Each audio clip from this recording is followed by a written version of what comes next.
ధనుసు రాశి జాతకులు, గురుగ్రహం మీ రాశిలోకి ప్రవేశం జరగబోతుంది.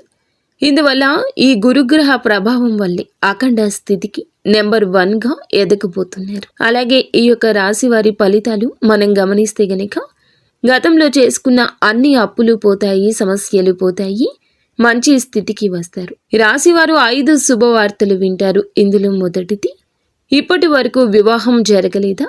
ఖచ్చితంగా వివాహం జరుగుతుంది. ప్రేమించిన వారు కూడా దక్కుతారు.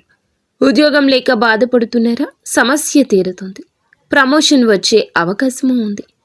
సొంత ఇల్లు లేక బాధపడుతున్నారా? ఈ యొక్క పని సాకారం కాబోతుంది. 4వదిగా, ఇన్నాళ్ళు చేసిన రుణ బాధలు విముక్తి అయ్యే యోగం ఉంది. 5వది, ఇప్పటి వరకు ఉన్న పర్సనల్ కోర్టు సమస్యలు, గొడవలు, భార్యాభర్తల సమస్య నుండి బయటపడతారు. ఇంకా మీకు ఇతరత్ర ఎటువంటి సందేహాలు, సమస్యలు ఉన్నా భార్యాభర్తల సమస్యలు, సంతాన సమస్యలు, స్త్రీ పురుష వశీకరణం చేస్తారు మా గురువు గారు. 3వ గంటకి తెలియకుండా పరిష్కారం చెప్పబడును.